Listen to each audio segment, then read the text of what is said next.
Hello and welcome to Give Yourself Some Leeway, the brand new podcast for high achievers with me, Eugene Lee. Join me as I talk about all things from dealing with work-related stress, burnout, and reinforcing your physical, mental, and emotional well-being for a more sustainable and enjoyable work-life balance. I hope that you enjoy this episode, and if you do, please hit like and subscribe. Today's episode, I want to share with you the real reason why you're so tired all the time. The signs that you could just be running on empty. And that sleep alone might not be the answer. It's time to understand the true meaning and the real power of getting complete rest. Are you feeling tired all the time? Well, you're not alone. Studies have shown that 60% of people say that they're more exhausted now than they were in the pre-pandemic days. And sleep is only part of the equation. See, we live in a high-achieving, chronically fatigued culture. One of the reasons being that we're constantly bombarded by the message that productivity is the ultimate goal in life. We're always rewarded for our accomplishments, whenever and wherever possible. Whether that's getting more reps at the gym, burning more calories, getting more steps in, sending more emails at work, getting more leads, or checking off more boxes on your to-do list. I mean, you get the idea. And even if you love what you do, the pressures to keep up with everyone around us can just leave you feeling physically, mentally, and emotionally drained.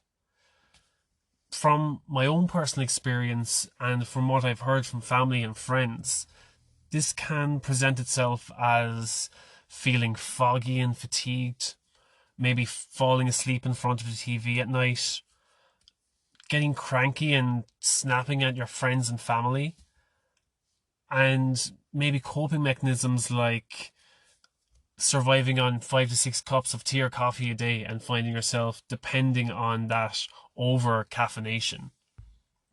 And then people just tell you, if you're feeling tired and fatigued, they just tell you, why don't you get more sleep? And that just doesn't cut it. So here are some signs that maybe you're just running on fumes at the moment and that you're feeling fatigued. Maybe you have a lack of concentration. You feel more confused and you have more brain fog. You get overwhelmed easily. You get cravings that, you're using alcohol and food as coping mechanisms.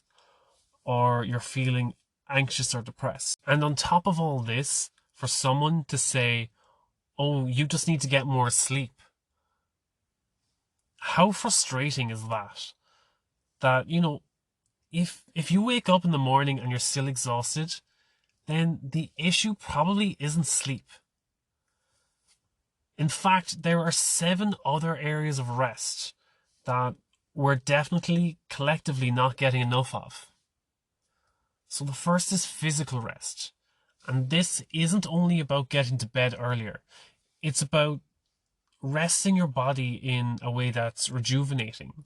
So think yoga, stretching, deep breath exercises like the Wim Hof breathing exercises, or even taking a nap.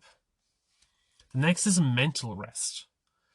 Your mind needs a break too, especially if you tend to chew on past conversations, plan for future what-ifs, or maybe you're like me and you just have trouble turning off your brain at night. I mean, mine is like a machine whirring in the background 24/7. Sensory rest. Now, let's think for a second. Computers, phones, group texts, notifications, alarms. It's no surprise that our senses and our central nervous systems are way overtaxed. Creative rest. If you struggle during brainstorming sessions or couldn't come up with a new idea for something to save your life, then you're probably overdue some time for a creative timeout. Emotional rest. Keeping things bottled up and people pleasing or not being real about how you're feeling can lead to emotional overload. Social rest. Now, everyone has some friends that, lift us up and others that can just, drag you down. Being aware of which relationships are fulfilling and which are exhausting can make a world of a difference. And finally, spiritual rest. So if you're feeling disconnected, lonely, or lacking purpose, you might be lacking spiritual rest or a spiritual connection. Now, this doesn't necessarily have to be religious or faith orientated.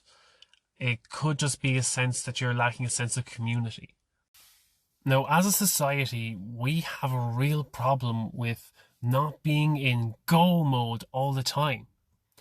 And I don't just mean like taking more days off work. Even when we do take days off, I'm sure we can all admit that we end up spending half the day obsessively checking our emails and responding to them. I mean, as a high achiever myself, I know how hard it is to shut down. I mean, it can be physically uncomfortable sometimes to find myself in a state of low productivity. Or if I feel that, I perceive myself as being lazy, it makes me feel guilty and uncomfortable. On the contrary, studies have shown that resting is far from being unproductive. Studies in the University of Southern California have shown that downtime is essential to a bunch of different mental processes. They discovered that when people rest, their minds wander and they engage in a default mode of neural processing that's suppressed when their attention is focused on the outside world. So, when your mind and body are at rest, it allows your brain to make sense of what it has already absorbed, and it helps you to provide insights on how to move forward in a calm, clear, and morally appropriate way. Researchers have also found in Massachusetts General Hospital that rest can lead to genomic activity changes, such as antioxidation and anti-inflammatory changes that reduce stress in the body, lowering your heart rate, blood pressure, hypertension, depression, anxiety, and insomnia. So, if sleep isn't the answer, what ways can you get the rest that you need? Taking time off to recharge your batteries isn't something that most health professionals will tell you. But if you want to get off the overworking 10 cups of coffee and under-recovering roller coaster for good, you'll want to incorporate a few of these strategies into your routine. So number 1, schedule short breaks. Regular breaks throughout your day prevent too much screen time and give your mind a much needed mental and creative break.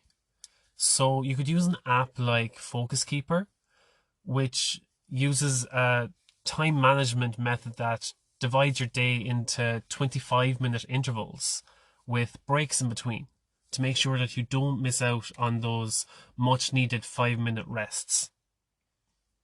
2, remember to breathe. Most people don't pay attention to how they breathe because it's like a completely subconscious process. That said, taking shallow breaths or holding your breath can lead to confusion, fatigue, and brain fog because your brain isn't getting the oxygen that it needs to perform throughout the day.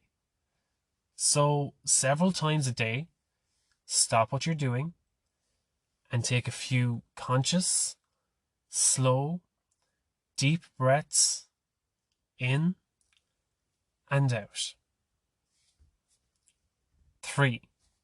Get inspired. Can you think of the last time you thought of something that got you excited?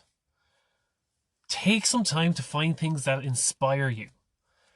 Go for a walk in nature. I mean, this is one thing that I cannot stop recommending to people. Make something with your hands. Play some music, visit an art gallery, or read a new book. Surrounding yourself with things that inspire you helps you to replenish drained creative resources. 4. Learn to say no. Committing to too many activities, invitations, and assignments that you just don't have the bandwidth or the interest for are going to drain you physically, mentally, and emotionally. Saying no isn't rude or selfish. It just shows that you have a deep respect for yourself and your time. People will always have requests. It's up to you to determine whether you accept them or not. 5. Offload your feelings. Now, this doesn't mean that you just go venting for hours about, just some rant about someone who cut you off in the traffic earlier. You just need to give yourself time for emotional rest. So talk to someone that you can trust, whether that's a good friend, your partner, or maybe it's a trained counselor or professional. And just keep those lines of communication open. 6. Engage in something bigger than yourself. So, meditation practice is a great place to start, but you might also consider getting involved in your community, whether that's online or in real life. You could volunteer or just support a cause that's important to you. And 7, go have fun. Remember that thing called fun? Laughing is proven to decrease your stress hormones and boost the immune system. So, in addition to doing something that's good for your body, you're giving it the mental, physical, and emotional rest that it's craving. If you don't want to be known as that friend or coworker or parent who's always exhausted, take a moment to look at areas of your life where you could just use some rest. Yes, sleep is part of the answer, and it's important for a variety of metabolic functions and for your hormones to balance. But tapping into your physical, mental, sensory, creative, emotional, social, and spiritual restoration will give you the biggest return on investment. Just imagine how your life would look if you had 10 times the energy levels that you do now.